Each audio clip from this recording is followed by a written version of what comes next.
नमस्कार, आजाद संवाद मीडिया में आपका स्वागत है। खबरों के विश्लेषण के साथ मैं रमेश पटेल। सिराथू से समाजवादी पार्टी के विधायक पल्लवी पटेल ने प्राविधिक शिक्षा विभाग में नियुक्ति तथा भ्रष्टाचार को लेकर विधानसभा परिसर में धरना देकर सीबीआई जांच की मांग की।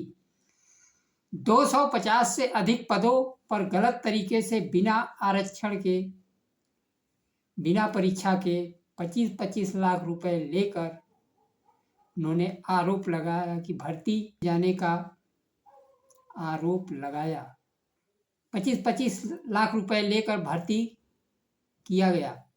उत्तर प्रदेश सरकार में कैबिनेट मंत्री अपना दल सोनेलाल के कार्यकारी अध्यक्ष आशीष पटेल पर गंभीर आरोप लगाया। उन्होंने कहा, प्राविधिक शिक्षा विभाग में विभागाध्यक्षों के सीधी भर्ती पर हुई परीक्षा के बजाय भ्रष्टाचार करके प्रमोशन के माध्यम से पद भरे गए।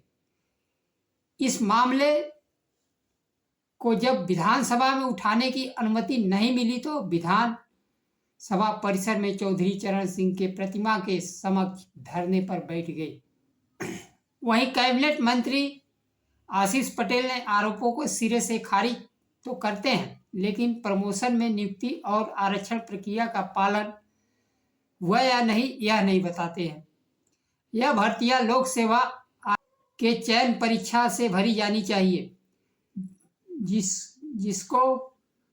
जिसकी भर्ती प्रक्रिया को दरकिनार कर सीधी भर्ती की गई।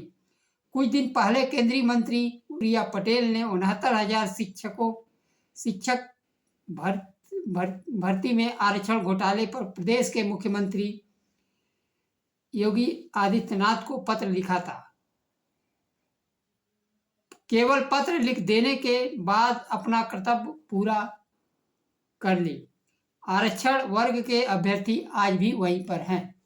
प्रकरण राज्य के राजनीति में हलचल मचा दी है। अपना दल सोनेलाल बेरोजगारों के नौकरी न देने में केंद्र सरकार, प्रदेश सरकार में कंधा तो लगाए हुए है, बल्कि इसमें शामिल भी हो गई।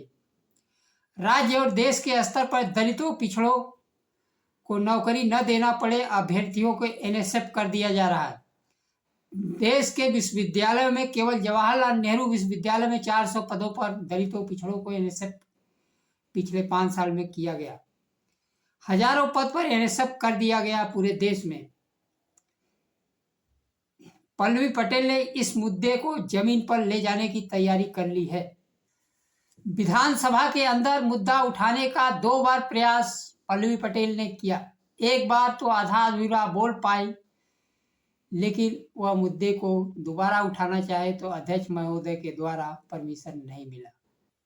साथ ही अध्यक्ष महोदय, विधानसभा अध्यक्ष ने कहा कि आपका शब्द रिकॉर्ड में नहीं जाएगा, साथ ही आपकी माइक बंद कर दिया जाएगा। पल्लवी पटेल ने कहा, पिछड़ों के साथ अवसरों की लूटपाट और भविष्य की सौदेबाजी घोटाले की बात उजागर करने पर उत्तर प्रदेश सरकार नियमों का हवाला देकर पिछड़ों को सदन से बाहर का रास्ता दिखाती है। विधानसभा अध्यक्ष ने उनकी मांगों को नियमों का हवाला देकर खारिज कर दिया। इसके बावजूद पल्लवी पटेल चर्चा पर अड़ी रही। इस पर अध्यक्ष ने सदन से बाहर जाने की बात कही तो पल्लवी पटेल नाराज होकर धरने पर बैठ गई। बाहर आकर उन्होंने कहा, लोक महत्व के मुद्दे पर चर्चा की मांग की थी, लेकिन मेरी बात नहीं सुनी गई। उन्होंने कहा, जब तक प्रमोशन में घोटाला करने वालों के खिलाफ कार्रवाई नहीं होगी, मेरा धरना जारी रहेगा। 250 लोगों का प्रमोशन किया गया है, इसमें पिछड़ों के हक मारे गए हैं।